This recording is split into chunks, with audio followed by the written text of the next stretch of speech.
All right, so today we're going to start talking about chapter 11, which focuses on the rise of the Roman Empire. Chapter 10 was mostly focused on um, the Roman Republic, the origins of Rome, and things like that. Chapter 11 is going to talk about how Rome became an empire, how their republic fell, and also will lead into the development of Christianity and how Christianity influenced the Roman Empire in a lot of ways. So let's dive right on in. Section 1 is called From Republic to Empire, and it is exactly what the title says. Uh, the Roman Republic ultimately was not able to continue its form of government. It did end up failing and becoming an empire, complete with an emperor who was more or less an absolute ruler. So, in the last chapter, we talked about Sulla, who had for a time become the dictator through force of Rome. You could argue that the Roman Republic was over at that point. Um, However, we typically recognize the rise of Caesar Augustus as being the true end to the Roman Republic. In reality, it was already over. Um, but historians typically mark it with the first actual emperor of Rome. So, Sulla steps down in the year 79 BC. Um, However, a lot of the reforms that he made while he was in power uh, didn't change the major issues that Rome had faced. Particularly, there's this huge conflict between the rich and the poor in Rome. The rich are getting richer, poor poorer, and they're kind of sick of it. So ultimately, this is going to come to a head. These two groups are struggling to coexist with one another. Um, Now, Sulla does allow the return of an oligarchic republican rule of Rome after he steps down from power, but in reality, he's kind of proven that Rome can't function without a single in charge dictatorship type leader. They kind of feel like he's proven that the best political option is that they need a dictator, like at all times. Um, Now, there are idealists within Rome who continue to try to prop up the Republic during its last generation. But at the same time, we start to see a lot of forward thinking generals who are trying to fight amongst themselves. Well, they're not trying to fight amongst themselves, they're definitely fighting amongst themselves in order to seize power for themselves and become this one single ruler that Rome theoretically needs. So, um, there are a lot of politically inspired riots inspired riots to restore the tribunes that Sulla had reduced the power of. And there are a lot of people from throughout the Republic who are flooding into the city at this time, into the city of Rome, which is causing even further confusion and chaos amongst the Romans.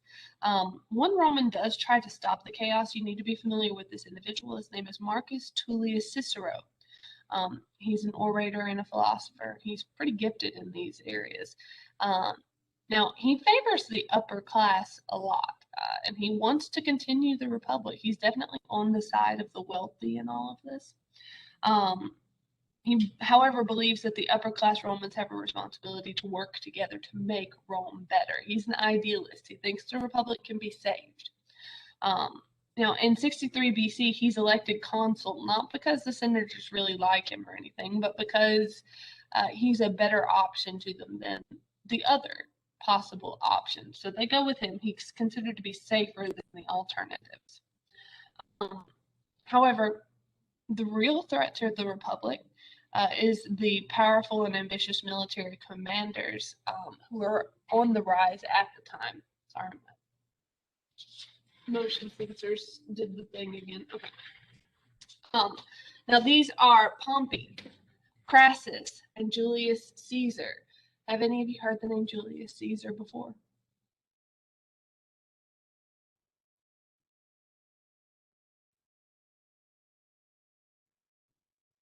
No one's heard of Julius Caesar? Interesting. Oh, good. Mackenzie has. Madison has. Very good. Um, it's a pretty common, famous individual. So we're going to learn a good bit about him. Um, Also, you did a CSI investigation before we went on spring break into what happened to Julius Caesar and why he was murdered. So theoretically, you should have all heard the name Julius Caesar. So here's the deal: Pompey and Crassus are both these proteges of Sulla. They rise to power very quickly and unconstitutionally, mostly through corruption.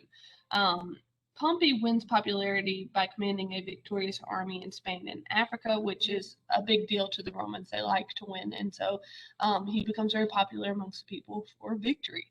Crassus had become popular because he's the one who suppressed the Spartacus rebellion. He's the wealthiest man in Rome at that time, and he's the one who ended that slave rebellion, more or less. Now, Pompey ends up with the command of the coast of the Mediterranean and provinces of Asia as well. So he's got a pretty far-reaching control within the Roman Republic. Now, Pompey and Crassus together end up dismantling the Sullan constitution in order to benefit the plebeians. So they're kind of trying to win the poorer people over, and they're succeeding. The poorer classes definitely sort of skewed towards supporting these powerful generals because they are trying to more or less make things better for the plebeians in order to gain their support. Now, Pompey is extending the reach of the empire, and while he's doing that, Crassus is consolidating his own power at home. To do so, Crassus allies himself with a young man named Julius Caesar, who, while he was from a patrician family, actually favors the populares, which is the people, the plebeians. Partly because he had an experience where he lost everything, and so he has actually experienced life as a poor man, and so he believes that things have to change, and he sides with and supports the plebeians further, much more so than the patricians from which he comes from. Now, the Senate actually tries to block Crassus's candidate to the consulate, a man named Catiline, in the year 63 BC, and that's when they elected Cicero instead. They don't want Crassus's candidate to be in power and to have that kind of influence and control. Now, Catiline actually tried to overthrow Cicero through a conspiracy, and he ends up being caught and executed. So that doesn't end too well for that guy. In the meantime, Pompey returns from Asia and decides to return to private life. But the Senate won't approve his organization of the territories that he has conquered, which is really the only condition he asked, and they refused to do it. So he ends up forming an alliance with Crassus and Caesar in the year 60 BC. This is known as the First Triumvirate. The First Triumvirate is made up of Crassus, Pompey, and Caesar, Julius Caesar. You need to know who is in or who is a part of this First Triumvirate. In the year 59 BC, Caesar ends up being elected as a consul. And the very next year, he receives a command in Gaul. Gaul is to the northwest of Rome. He ends up actually conquering, having a lot, not necessarily completely conquering. I think he conquered. I'll have to look that up. Can't remember exactly how far he got. But he has a lot of military success in the region, and he ends up being a very popular general. He also ends up being a very good general. He's not just popular, he's actually good at leading. He's a solid military commander. So his legionnaires, the men that follow him, they're loyal to him in a lot of ways. They look to him. He's their leader. Which is going to end up being very beneficial for him shortly. He also gains a lot of support at home at that time because of all the stories of his successes. So a lot of the citizens of Rome really like and support Caesar. They like hearing about this guy that's winning wars for them. In the year 53 BC, Crassus dies. he was leading an army in Syria, and he croaks. Now, this leaves Pompey and Caesar to dispute who has supreme power in Rome, and it's going to lead to a civil war. Pompey grows more and more suspicious of Caesar. Then in the year 49 BC, his supporters in the Senate actually relieve Caesar of his command in Gaul and order him to return home to Italy, which he does. Now, he's not supposed to bring his soldiers across the Rubicon River. He's supposed to leave them and return to Rome alone. Instead of doing that, he marches his legion to Rome, and they follow him. He's their general. He's proven himself. They're going to support him. So he marches his army all the way back to Rome, which starts a civil war between he and Pompey. In 48 BC, the civil war pretty much ends when Caesar defeats Pompey, and then he returns home to Rome in 45 BC. This is important. When he returns to Rome, he serves as consul again. And then he, during that time, implements a lot of changes. He increases the size of the Senate. He widens its representation to include people from a lot of other groups other than patricians.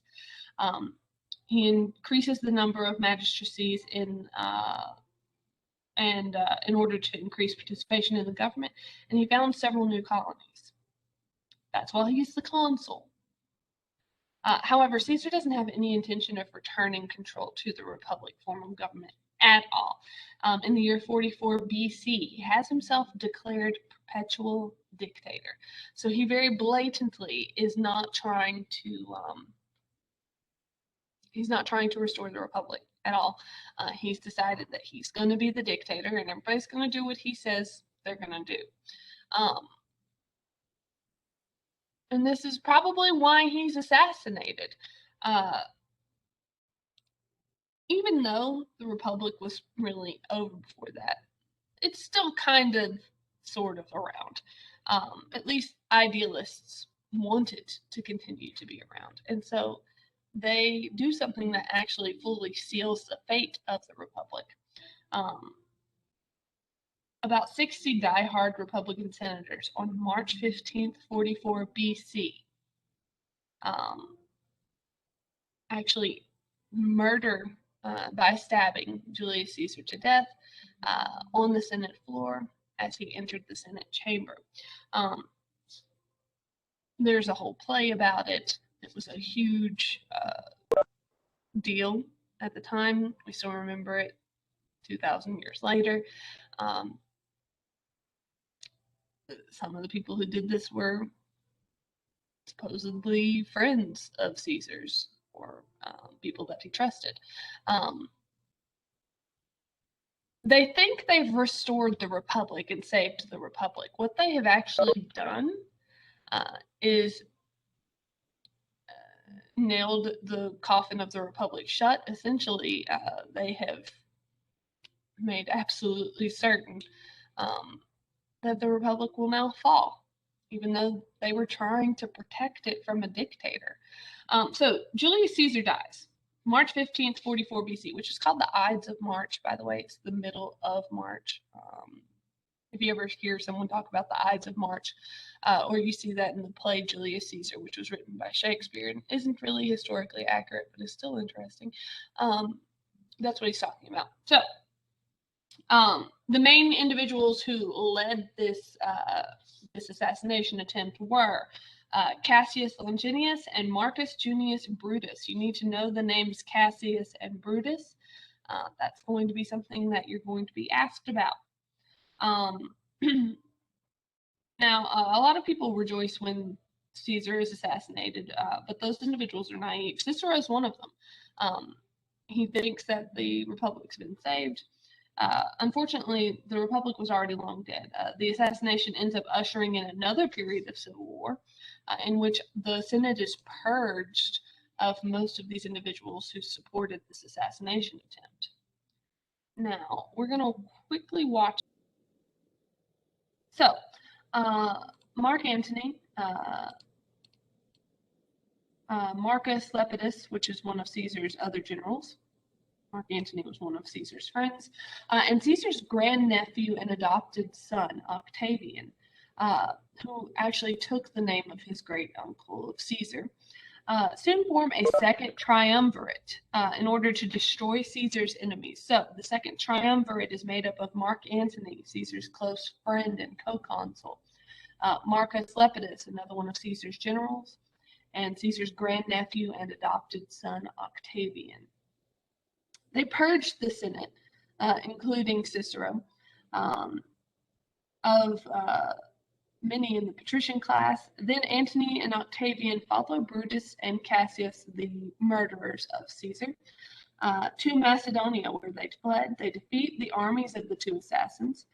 Brutus and Cassius commit suicide rather than face capture. Now, the Romans had a practice called falling on your sword, in which, in order to, particularly if you're a soldier, to end your life if you needed to do so, you would literally fall on your own sword in order to do that. And that is, according to the story, what Cassius and Brutus did. Now, their enemies were defeated, so the members of the second triumvirate start looking suspiciously at one another, like they do, because alliances in Rome are tenuous at best. Antony took control of the east, Lepidus ends up with control of Africa, and Octavian is left to deal with the problems of Italy and the west. Now, Octavian, despite being Caesar's grandnephew, isn't really impressive. He was a young man when he became part of the second triumvirate, but he has Caesar's name. He's also got a great instinct for politics and publicity, and he starts to consolidate his power at the expense of his colleagues. Lepidus actually attempted to gain a greater share of the empire, but found his troops would not fight Octavian. So he's forced out of his position. He's allowed to retire, and that's pretty much the end of Lepidus.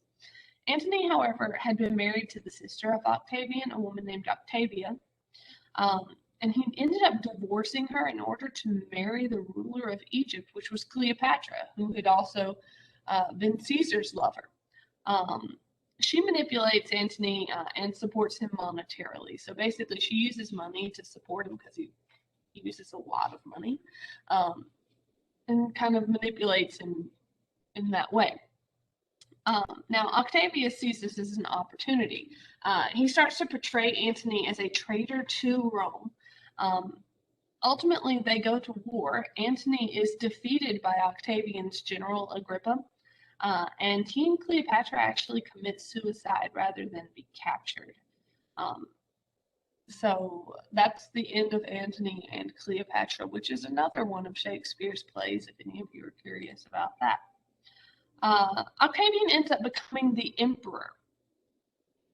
And how he does this, he never is called emperor, but nevertheless, he's considered to be the first emperor, and that's how the Roman Republic is marked as having ended.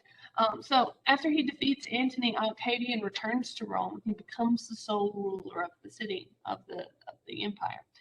He takes the title of princeps, which means first citizen.